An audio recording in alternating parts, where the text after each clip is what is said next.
Assalamualaikum warahmatullahi wabarakatuh. A'udzubillahi minasyaitonirrajim. Bismillahirrahmanirrahim. Alhamdulillah hamdan nusukan lillah. Salatan wassalaman ala Rasulillah wa ala alihi wa sahbihi wa mawalah. Asyhadu an la ilaha illallah wa asyhadu anna Muhammadar Rasulullah, amma ba'd. Para pemirsa, wabil khusus kawan-kawan sekalian, para penyuluh agama Islam di Provinsi Kalimantan Selatan dan juga kawan-kawan di seluruh Nusantara, termasuk juga kawan-kawan yang penyuluh agama lintas agama. Wabil khusus lagi kepada kawan-kawan yang pada tahun ini ada niat dan keinginan untuk ikut penyuluh agama Islam awal tahun 2025, dan tentunya para pegiat dakwah yang berbahagia. Alhamdulillah wa syukurillah, mari bersama-sama kita bersyukur kepada Allah Subhanahu wa Ta'ala yang pada hari ini kita sudah masuki hari yang kelima atau 5 Ramadan 1446 Hijriah bertepatan dengan 5 Maret 2025 Miladiah. Nah, momen puasa ini mari kita gunakan untuk sekuat tenaga berusaha kita untuk melaksanakan ibadah puasa dan amal Ramadan, termasuk pada pertemuan kali ini. Mari kita isi di bulan Ramadan ini dengan sesuatu yang bermanfaat, bernilai ibadah. Nah, pada kesempatan ini kami ingin kembali menyapa kawan-kawan, khususnya yang akan go Pai Awad 2025 atau duta-duta Pai Awad Provinsi Kalimantan Selatan, yang mungkin saat ini ada sebahagian sudah menyelesaikan beberapa aspek, atau mungkin baru memulai, atau mungkin baru akan memasuki atau memahami pelan-pelan tentang Pai Awad itu sendiri. Nah, pada pertemuan kita yang terdahulu, episode yang pertama, kami sudah menjelaskan sesuai dengan pengalaman dan juga beberapa literatur, yaitu kita kemarin itu berkenaan dengan apa itu Pai Awad, ya, berkenaan dengan administrasi, persyaratan, ketentuan, komponen, dan pemilihan kategori. Kemudian pada episode yang kedua, kami sudah juga menjelaskan berkenaan dengan portofolio dan karya tulis ilmiah. Namun, apapun yang kami jelaskan kepada kawan-kawan sekalian, mari kita jangan berhenti untuk mencari informasi-informasi lain yang tentunya akan mendukung keikutsertaan kita dalam Pai Awad tahun 2025 ini. Nah, pada episode yang ketiga ini, kami ingin menjelaskan tentang video dan PPT, atau disebut juga dalam bahasa saya ada PowerPoint. Nah, ini juga adalah komponen penting dari dua komponen sebelumnya. Ingat, ada 4 aspek yang utama, yakni portofolio, KTI, kemudian video dan PPT. Nah, PPT ini sebenarnya adalah bahannya, tapi yang terpenting lagi nanti adalah presentasi. Nah, insya Allah untuk presentasi dan uji publik nanti kita akan masuk pada episode yang ke-6, adalah episode yang ke-4. Nah, mudah-mudahan dengan apa pertemuan kita yang sebelumnya dan pada saat ini dan episode yang ke-4 nanti, itu akan menambah wawasan, menjadi inspirasi kawan-kawan untuk meneruskan langkah-langkah mengikuti Pai Awad sampai nanti kita masuk pada posisi puncak, ya, nominator. Dan saya berharap, dan kita semua berharap, tahun ini muncul lagi jawara-jawara dari kategori-kategori yang diperlombakan tahun ini. Tahun ini kan 9, tahun 2023 7 kategori, tahun 2024 8 kategori, dan tahun ini tahun 2005 ada 9 kategori. Baik kawan-kawan, kita langsung pada episode yang ketiga ini kita akan membahas tentang video pemilihan Penyuluh Agama Islam Pai Awad tahun 2025 tentang penilaian komponen video. Apa itu video? Nah, pada buku yang kemarin juga saya tampilkan, yakni Dinamika Juara 1 Pai Awad tahun 2023, pada halaman 27 dan seterusnya, itu dijelaskan bahwa video dalam pemilihan Penyuluh Agama Islam Pai Awad ini adalah bagian penting dari komponen penilaian selain portofolio, tulis emilia, kemudian PPT atau presentasi Pai Awad. Nah, video ini yang ditampilkan menggambarkan program bimbingan penyuluhan agama Islam sesuai dengan kategori yang Bapak Ibu pilih. Sederhananya begini, Bapak Ibu kan sudah bikin portofolio atau yang sering saya sebut dengan My Profile. Nah, kemudian Bapak Ibu juga membuat KTI. Nah, KTI ini adalah rumahnya yang akan menjelaskan tentang apa saja yang berkenaan dengan kategori yang Ibu pilih, tapi dalam bentuk karya tulis ilmiah. Nah, nanti KTI ini akan Bapak Ibu gambarkan. Kalau menggambarkan dalam bentuk audiovisual, misalnya video, tapi juga nanti Ibu akan membuat PPT atau PowerPoint yang itu akan Bapak Ibu sampaikan dalam bentuk presentasi. Nah, sekarang video yang akan kita lakukan di sini adalah kita menggambarkan tentang kegiatan kita dalam bentuk audiovisual. Waktunya tidak lama Bapak Ibu sekalian. Kalau peraturan tidak berubah, kita hanya diberi waktu 4 menit menggambarkan isi kegiatan dengan penyuluhan sesuai dengan kategori kita, sesuai dengan karakteristik ilmiah kita. Itu cuma 4 menit. Nah, oleh karena itu mari kita betul-betul membuat video ini dengan 3 hal yang penting: alamiah, kemudian ilmiah, dan juga ilahiyah. Insya Allah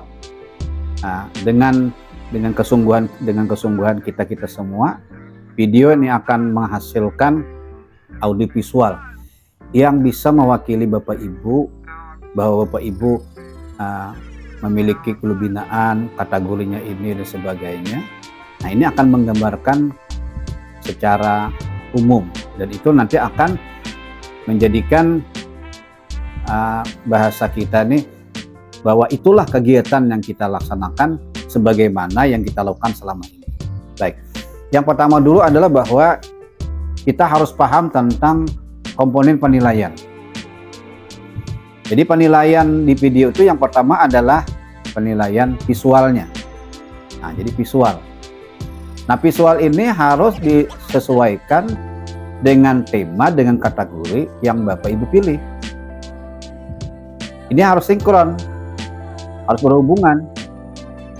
Ya, jadi video harus memiliki visual yang selaras dengan kategori yang Bapak Ibu pilih, dan harus relevan dan mendukung pesan yang ingin Bapak Ibu sampaikan.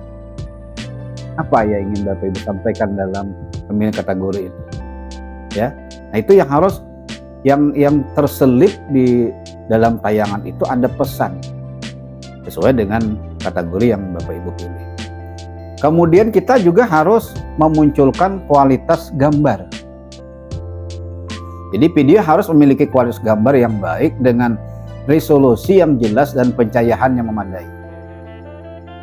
Jadi harus bagus, baik dalam kualitas gambar.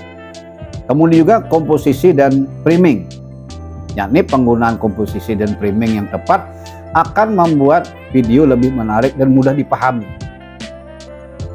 Kemudian visual, ya, storytelling atau video harus menggunakan visual secara efektif untuk menceritakan, ya, kalau seandainya kisah itu menceritakan kisah yang menarik dan mudah dipahami.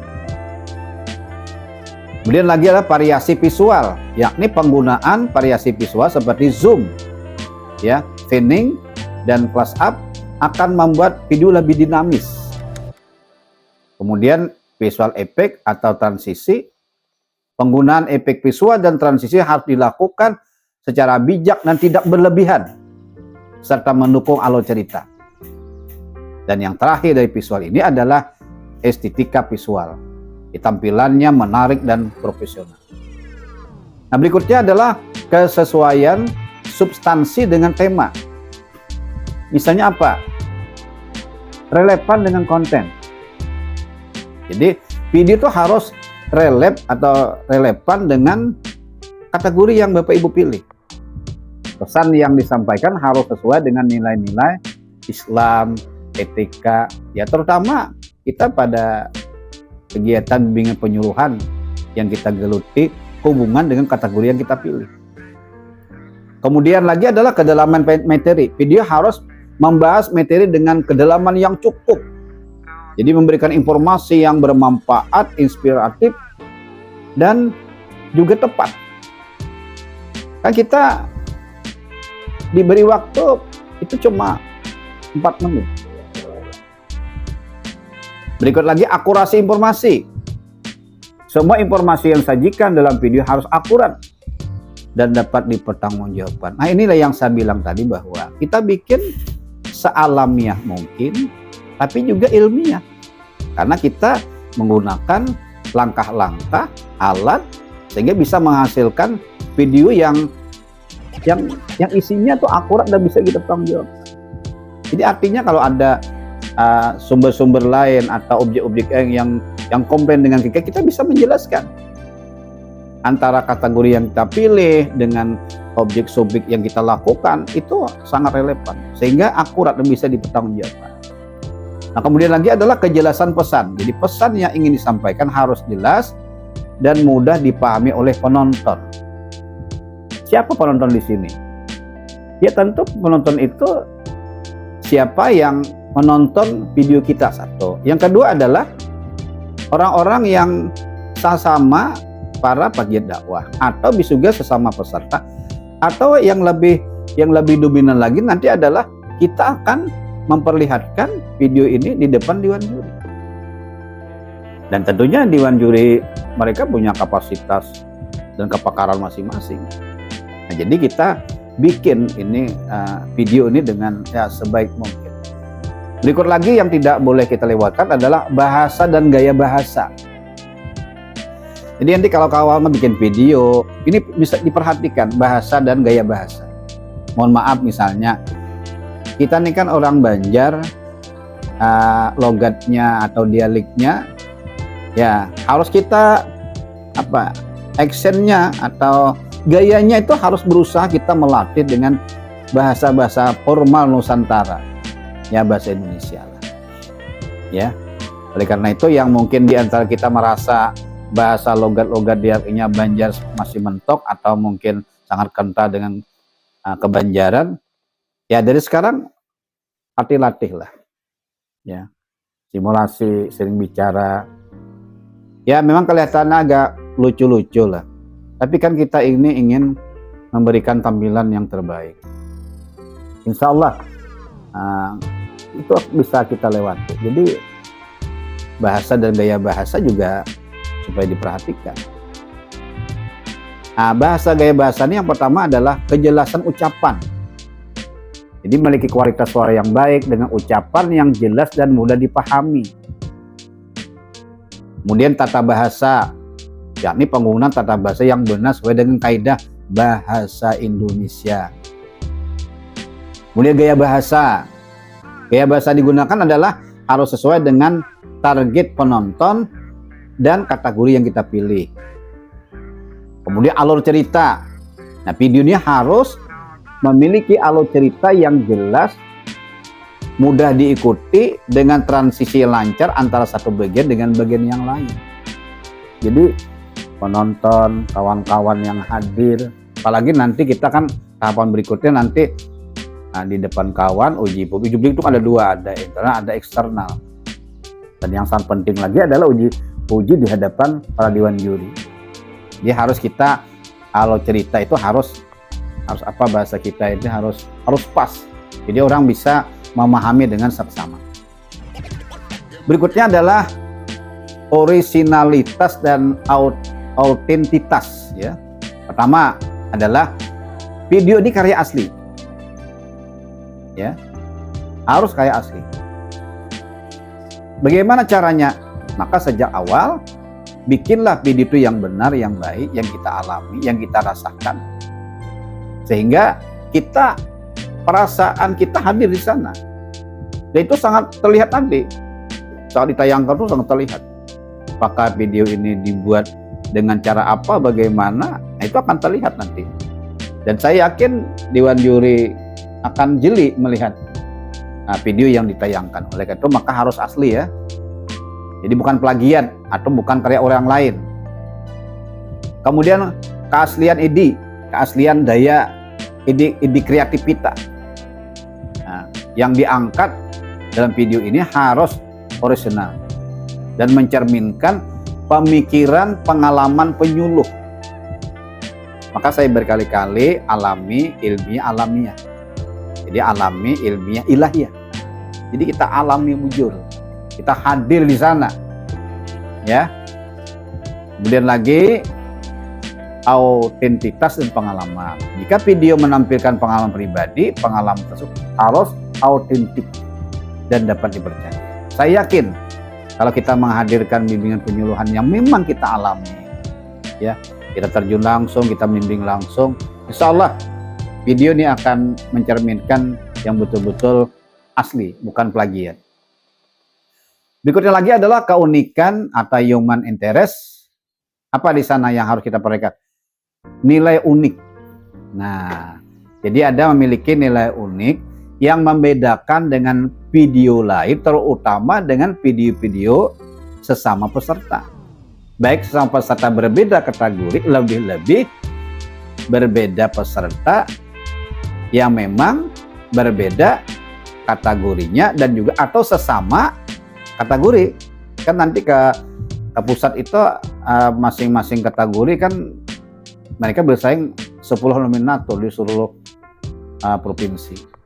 Jadi Bapak Ibu bisa bayangkan kalau sekarang 90, nah 90 kategori, setiap kategori 10 orang. Nah ini jadi haruslah kita memiliki nilai unik, berbeda. Ini akan mencuri perhatian Dewan Juri. Kemudian elemen human interest, video harus mengandung elemen human interest yang dapat menarik perhatian dan menimbulkan empati dari penonton. Jadi penonton tuh melihat videonya tuh sudah ada kesan pertama. Ya, setelah itu terserah Anda lah. Nah, terserah Anda bagaimana. Tapi kesan pertama itu, ketika melihat tayangan ini, mereka sudah bisa menyimpulkan, ya. Oke, sekarang kita teruskan. Nah, kemudian keunikan human interest ini juga harus mengandung kisah inspiratif. Jadi ada kisah inspirasi yang bisa memotivasi kawan-kawan sesama kategori, berbeda kategori, penonton, dan juga khususnya Dewan Juri. Jadi ada yang istilahnya inspirasi lah bagi kita semua. Nah kemudian ketepatan durasi video, durasi yang tepat, ya, kemudian pancingan yang tepat, kemudian pengembalian angel, ya, momen pencahayaan dan kreativitas, ya. Nah dari keseluruhan yang kami sampaikan ini, mungkin di antara kita ada yang memang tidak paham sama sekali mungkin masalah video, atau paham separuh, atau paham seluruhnya. Nah ini tergantung pemahaman kita masing-masing, ya. Jadi banyak cara kita untuk memunculkan apa yang diminta oleh komponen kriteria penilaian tadi. Maka saya bilang berkali-kali kepada kita semua, kita jangan malu untuk belajar, ya. Saya misalnya ya banyak tidak paham masalah video misalnya. Nah, saya akan bertanya kepada orang-orang yang memang ahli di bidangnya. Tapi ingat konsepnya, langkah-langkahnya, itu tetap kita yang mengemukakan, kita menggambarkan. Jadi kita cerita bagaimana ini ya. Kalau partner kawan kita, ya mungkin tim-tim kecil lah bisa membantu kita. Tapi kalau kawan-kawan punya keahlian yang memang mumpuni di bidang IT khusus video ini, nah itu berarti lebih mudah lagi. Tinggal nanti menyesuaikan dengan apa kisi-kisi atau komponen penilaian yang diminta oleh Dewan Juri. Dalam ini ada format penilaian. Nah, baik kawan-kawan sekalian, nah kemudian ada lagi yang terpenting dari video ini adalah penilaian komponen aspek substantif. Apa itu? Pertama adalah, nah ini, saya kira ini cukup menarik. Apa? Program baru, atau bahasa lain pengembangan program. Jadi pian-pian kawan-kawan harus memunculkan ada program baru. Ya, bahasa ilmiah temuan. Ya, harus dimunculkan. Ya, bahasa anunya apa? Nilai jual, bahasa nilai jual atau produk yang akan Bapak Ibu jual, yang akan Bapak Ibu pasarkan. Jadi harus ada program baru, pengembangan baru. Misalnya nih, kejelasan program apa yang akan disampaikan di sana. Kemudian inovasi dan kreativitas. Kemudian kesesuaian dengan kebutuhan masyarakat.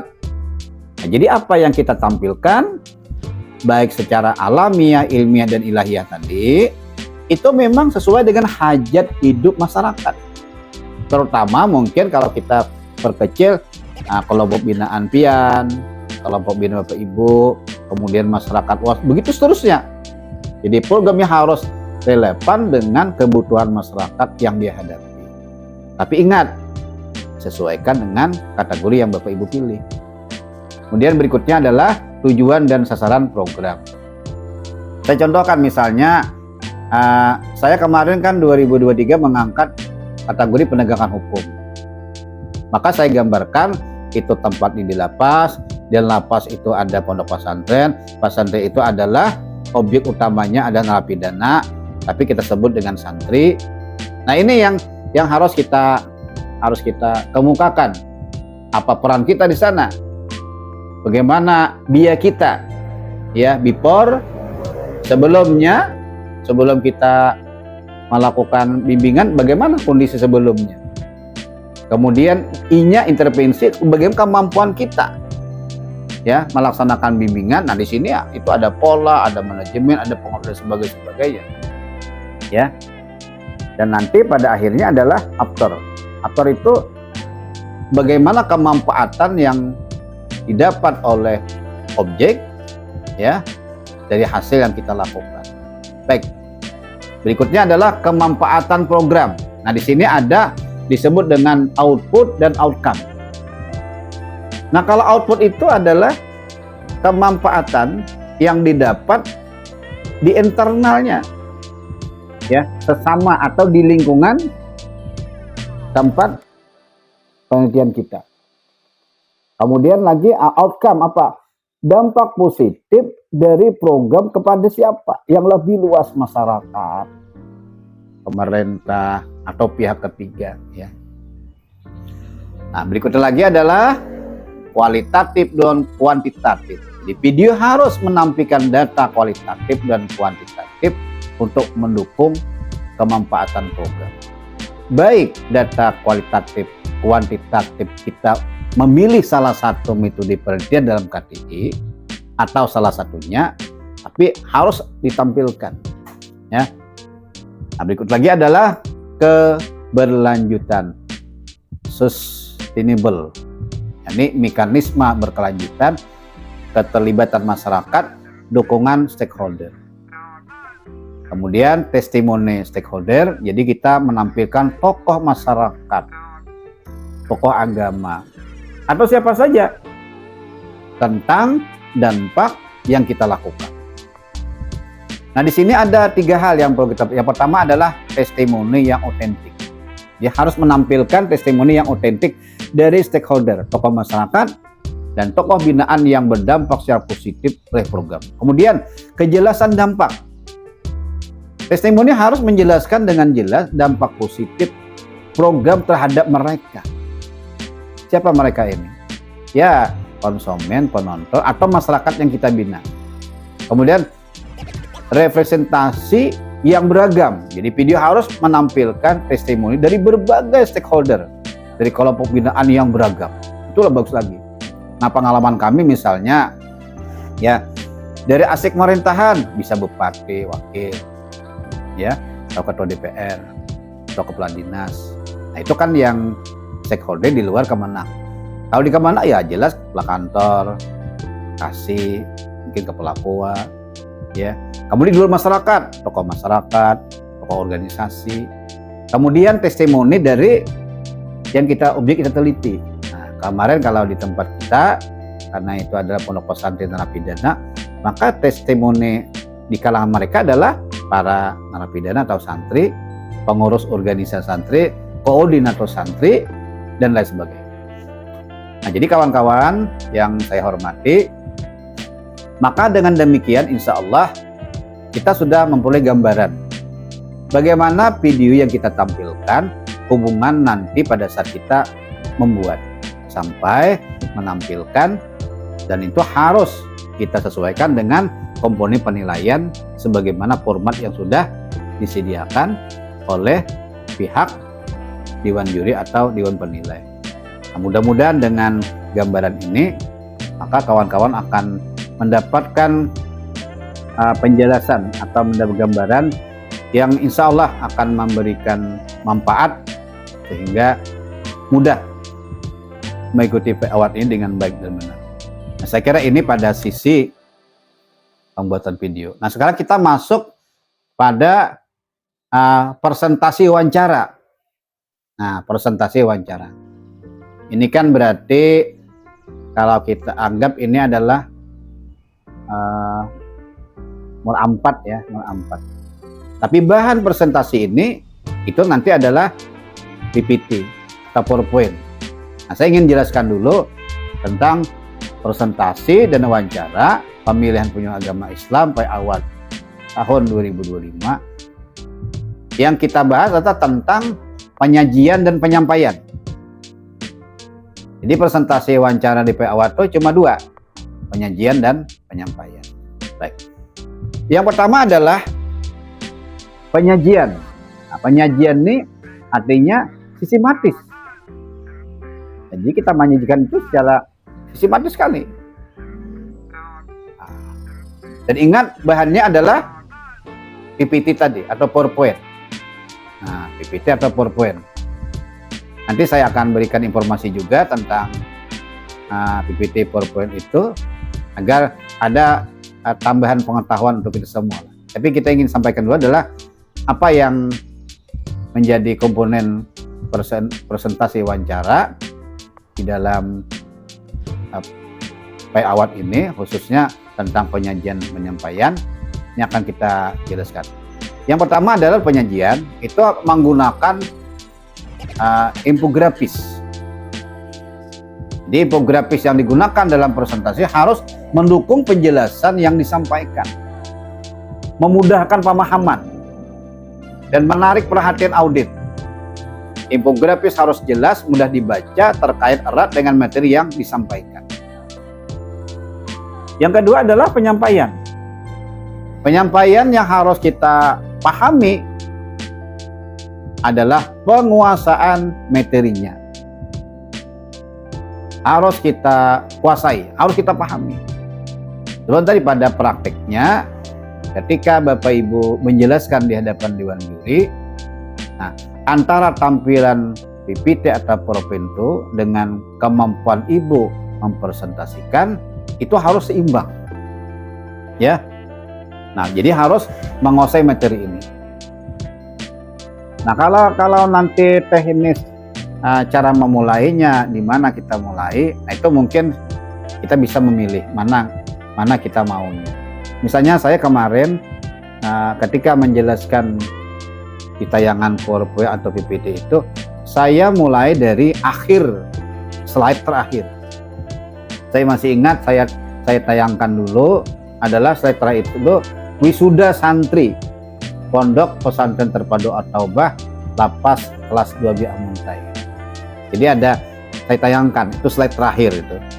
Jadi ada fotonya wisuda, ada santrinya, ada foto prosesi. Nah, ini saya memulai di sini. Saya bilang begini bahwa Pak Dewan Juri, kawan-kawan sekalian, Ini adalah slide yang di ujung terakhir menggambarkan tentang wisuda, Hablatut Tahris. Jadi seluruh kegiatan-kegiatan yang mereka laksanakan, proses terakhir adalah mereka wisuda sebelum mereka keluar atau bebas dari penjara. Nah, untuk mendapatkan sertifikat atau Hablatut Tahris atau wisuda ini, mereka sudah meliput tahapan-tahapan berikutnya. Nah, di sini saya memulai.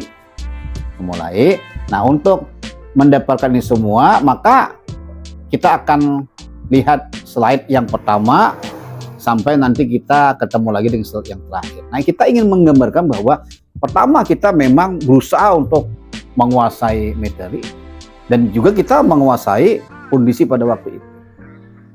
Nah, kemudian yang berikut yang penting lagi adalah kejelasan. Jadi materi yang kita sampaikan harus jelas, mudah dimengerti oleh audien, ya terutama harus mudah dipahami oleh dewan juri. Jadi kita harus menjelaskan konsep yang kompleks dengan bahasa yang sederhana dan mudah dipahami. Ya, bahasa sederhana, mudah dipahami. Kemudian ketuntasan. Ya, peserta awat harus memastikan bahwa semua poin yang relevan dalam materi telah disampaikan secara menyeluruh, tuntas, tidak tertinggal. Tapi ingat kawan-kawan harus ingat juga nanti ini dibatasi oleh waktu. Ya, waktu dibatasi oleh dewan juri. Jadi pandai-pandai kita lah. Makanya sebelumnya kita harus berkali-kali simulasi, coba ini. Ya, bahasa kita ini harus ciptakan pertanyaan dan tantangan. Kalau terjadi begini saya mengatasinya. Harus kita coba. Kemudian ke tepat waktu. Karena waktu kita diatur, sudah di format, maka materi yang disampaikan dengan waktu yang ditentukan tidak terlalu cepat, tidak terlalu lambat, dan tetap menjaga agar audien dapat mengikuti dengan baik. Ya, audien itu termasuk yang lebih penting adalah dewan juri yang akan menilai kita. Kemudian penampilan, apa penampilan? Pakaian, kesopanan, dan keramahan. Kalau pakaian yang pada saat saya ikut kemarin, ya pakaian ciri khas Kalimantan Selatan lah. Sasirangan. Saya masih ingat warna merah, ada garis-garis putih sedikit. Saya masih ingat itu. Nah, ini pakaian saya membuat sasirangan pakai peci hitam dan kemudian saya tampil apa adanya. Tapi tetap kita menjaga stamina, kesopanan, dan keramahan. Termasuk ketika kita nanti menyimak apa pertanyaan dewan juri. Dan pada saat kita memberikan jawaban, apa kata-kata yang harus kita lakukan lebih awal. Misalnya ada pertanyaan, baik, terima kasih dewan juri. Nah, setelah mereka selesai bertanya, izin Pak dewan juri saya akan memberikan jawaban atau umpan balik. Ya, seperti itulah. Ya, kalau ada versi-versi lain ya silahkan. Yang penting pada intinya, Bapak Ibu yang mengikuti Pak Awad ini, khususnya pada saat nanti kita berhadapan dengan juri, ya tentu juga dengan kawan-kawan, maka ini harus kita betul-betul persiapan. Makanya latihan, simulasi itu adalah satu hal yang harus kita lakukan. Nah, adapun aspek penilaian dalam presentasi wawancara itu, dari aspek penyajian atau sistematika adalah pertama indikator penilaian. Yang tadi saya sebutkan, yang penggunaan infografis tadi. Kemudian skala penilaian. Nah, jadi harus kita lihat juga, kan ada nilainya sampai 5 ya, 10, 15, 20. Harus kita pahami juga itu. Dari aspek penyampaian adalah indikator penilaiannya, penguasaan materi. Kita lihat juga. Pokoknya gini aja kawan-kawan sekalian, semua ya indikator penilaian itu, angkanya itu atau poin-poinnya itu saya anggap semua penting. Saya tidak melihat angka 5 nilainya 10, 15. Enggak. Saya lihat semua itu adalah penting semua. Ya. Saya tidak pernah menganggap enteng angka-angka itu. Bukan berarti kalau angka 20 ini behemat ini bahasa kita lebih serius pada yang lain. Enggak. Saya samakan saja. Ya, karena siapa tahu nanti nilai-nilai itu saling mendukung dan saling melengkapi. Nah, kemudian saya ingin tambahkan sedikit kata-kata yang sering masuk dalam presentasi, wawancara, dan khususnya dalam PPT itu adalah kita sering mendengar istilah infografis. Apa itu infografis? Nah, infografis ini adalah konteks presentasi wawancara pada ajang Penyuluh Agama Islam awal tahun 2005 merujuk pada penggunaan elemen visual yang dirancang untuk menyampaikan informasi secara lebih jelas, menarik, dan mudah dipahami. Nah, infografis menggabungkan teks, gambar, grafik, diagram, dan ikon untuk menggambarkan informasi secara visual. Sekali lagi, kalau Bapak Ibu peserta memiliki kemampuan yang mumpuni di bidang IT, nah, di bidang infografis ini, saya kira Bapak Ibu cuma sedikit mengembangkan. Tapi saran saya bagi kawan-kawan yang mungkin kurang paham di bidang ini, maka kita harus secara legowo kita belajar dengan orang-orang yang memang pakar di bidang.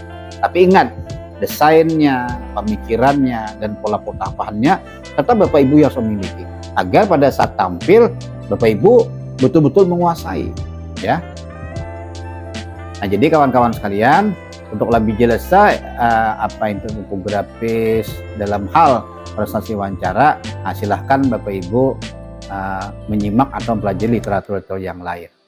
Oke, nah kawan-kawan sekalian yang berbahagia, maka dengan demikian apa yang akan kita lakukan nanti itu akan memberikan dampak kepada isi video, pembahasan tadi video, dan juga pada saat presentasi atau wawancara. Nah, ada beberapa pertanyaan yang masuk ke kami. Nah, mungkin ada kawan-kawan yang bertanya, misalnya begini, betulkah bahan utama presentasi itu hanya PPT atau PowerPoint saja?